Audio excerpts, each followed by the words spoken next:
Tumpuan berita malam ini. Yang di-Pertua Negeri Sarawak rasmi Masjid Al-Hajj Kampung Jerijeh baru. Peruntukan 150 juta ringgit bagi naik taraf bekalan elektrik Asajaya ke Sebuyau. Pelaksanaan agregator gas tunggal, rundingan antara Petronas dan Petros masih berjalan.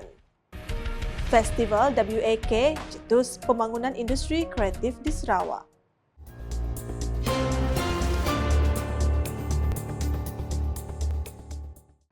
Assalamualaikum dan salam Sarawak Maju Makmur bersama saya, Hafizah Munirah Mahrab. Yang di-Pertua Negeri Sarawak, Tun Pehin Seri Dutawan Junaidi Tuanku Jaafar berkenan menyempurnakan perasmian Masjid Al-Hajj Kampung Jerijeh yang baru di Tanjung Manis pada Jumaat. Turut hadir dalam majlis tersebut ialah isteri beliau, Tuan Datuk Patinggi Fauziah Muhammad Sanusi. Berucap dalam majlis itu, Timbalan Menteri Perancangan Bandar, Pentadbiran Tanah dan Alam Sekitar Sarawak, Datuk Len Talib Saleh berkata, Masjid Al-Hajj mula dibina sejak 2017 namun disebabkan kekangan Perintah Kawalan Pergerakan PKP telah menyebabkan projek tersebut mengalami kelewatan namun berjaya siap sepenuhnya pada 13 Januari 2023. Dan seterusnya tahun lepas dilaksanakan naik taraf kawasan parkir untuk di pekarangan masjid ini.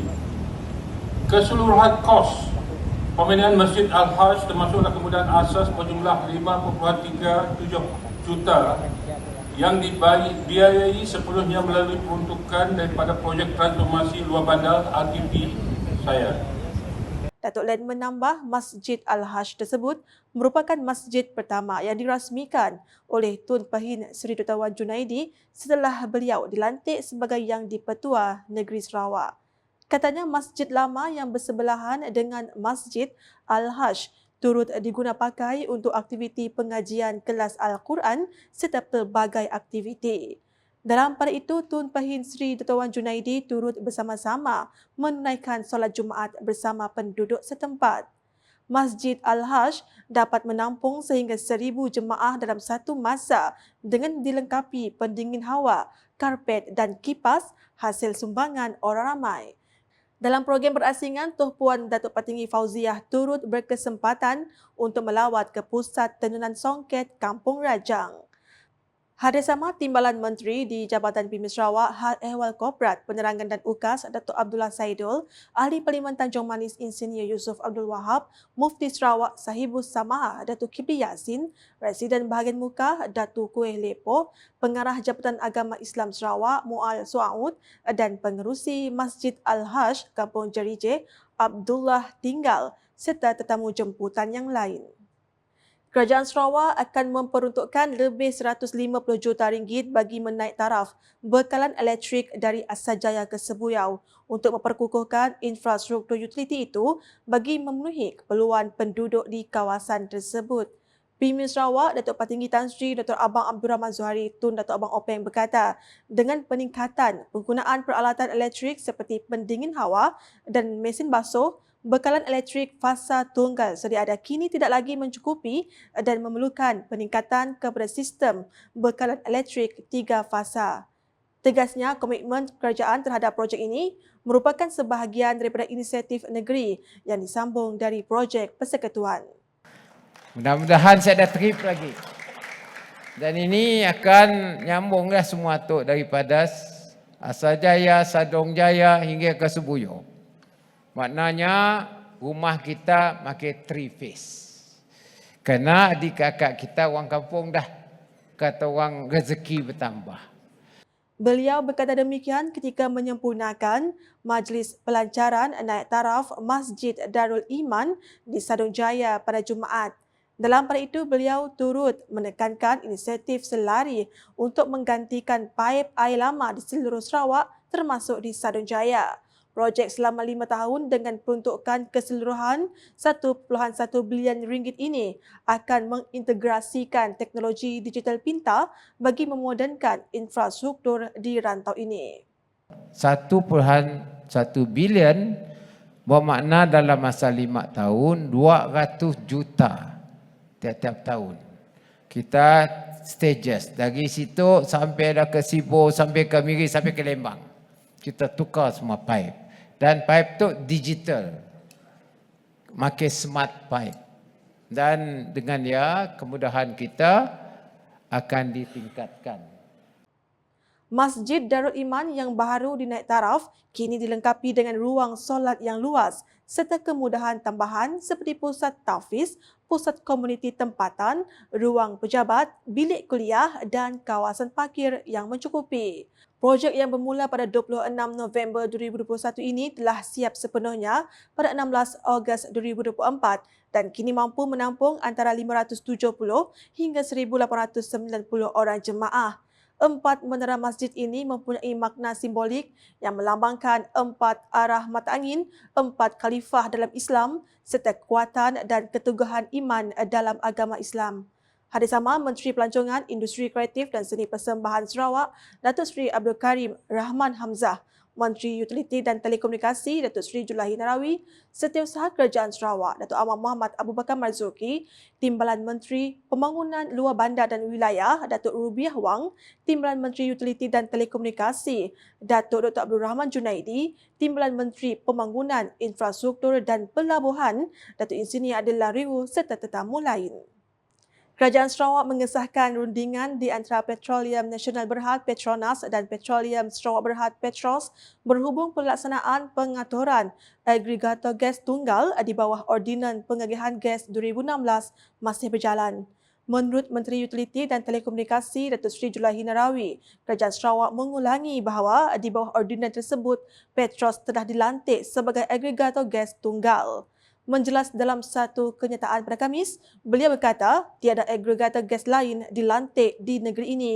Katanya Kerajaan Sarawak memaklumkan bahawa rundingan di antara pihak Petronas dan Petros berhubung perkara tersebut akan dimuktamadkan dalam masa terdekat.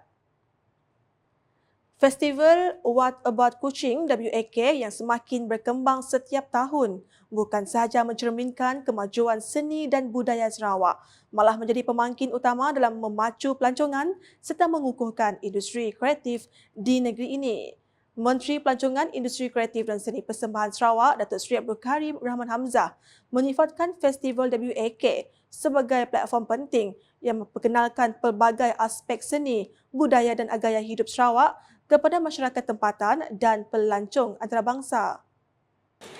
A key WAK objective is to engage and expose our public to creative pursuit, performing art, and an exciting lifestyle activities to develop greater appreciation for the creative industry as well as performing art. Katanya ketika berucap dalam majlis makan malam penghargaan Festival WAK 2024 di Dewan Mahligai Kuching pada Khamis. Menurut beliau, kementerian turut memberi sokongan penuh kepada Festival WAK dan inisiatif ini disokong oleh pelbagai agensi kerajaan serta rakan kongsi sektor swasta yang memberi sumbangan signifikan terhadap kejayaan festival ini. Datuk Seri Abdul Karim turut menggalakkan penyertaan sektor korporat dalam festival ini kerana ia menawarkan platform yang berkesan untuk meningkatkan penjenamaan dalam kalangan komuniti tempatan, terutamanya golongan belia. Sebanyak 4 unit papan tanda radar kelajuan bertenaga solar diperkenalkan oleh Jabatan Kerja Raya JKR telah dipasang di beberapa lokasi yang dikenal pasti sebagai kawasan berisiko tinggi kemalangan jalan raya. Menteri Pengangkutan Sarawak, Datuk Seri Lee Kim Shin berkata, jalan yang telah dikenal pasti ini merupakan kawasan yang sering berlaku kemalangan dan salah satu punca utama adalah kelajuan. Katanya dengan sistem ini, pemandu dapat melihat kelajuan mereka dan diingatkan untuk memperlahankan serta mematuhi had laju kenderaan. Menurut beliau, menerusi alat tersebut, pihak berkuasa dapat mengumpul data kelajuan dan jumlah kenderaan. Statistik tersebut akan dihantar ke Pusat Kawalan bagi tujuan pemantauan dan kajian untuk meningkatkan keselamatan jalan raya di Miri, ujarnya ketika ditemui media semasa majlis pelancaran papan tanda radar pengesahan kelajuan di Miri pada Khamis. Dalam pada itu, Ahli Dewan Undangan Negeri Adus Nadin itu menambah papan tanda radar kelajuan ini adalah sebahagian daripada projek lampu isyarat pintar Sydney Coordinated Adaptive Traffic System SCATS yang telah dijalankan di Miri. Jelasnya projek ini melibatkan naik taraf 28 buah lampu isyarat kepada sistem skets adaptif yang menggunakan teknologi AI untuk menyesuaikan masa lampu isyarat secara automatik berdasarkan keadaan lalu lintas. Ketua Masyarakat dan Ketua Kaum KMKK serta Jawatankuasa Kemajuan dan Keselamatan Kampung JKKK diseru untuk melaporkan sebarang ketidakpatuhan atau kelewatan projek yang dilaksanakan di kawasan mereka. Timbalan Menteri Kesihatan Awam, Perumahan dan Kerajaan Tempatan, Datuk Michael Tiang Mingti berkata, ini penting dalam memastikan pembangunan yang adil dan telus selain membolehkan tindakan yang tepat dapat diambil. Peranan Ketua KMKK, JKKK sangat penting dalam memastikan pembangunan yang adil dan terus transparan. Sebagai pemimpin akar umbi, anda adalah penjaga integriti dalam komuniti. Saya menyuruh KMKK untuk melaporkan sebarang ketidakpatuhan atau kelewatan projek agar tindakan yang tepat dapat diambil. Beliau berkata demikian ketika berucap menyempurnakan Majlis Perasmian Jelajah Integriti Siri 16 bilangan 7 2024 daerah Sibu Dun Pelawan di Starling Hotel pada Khamis.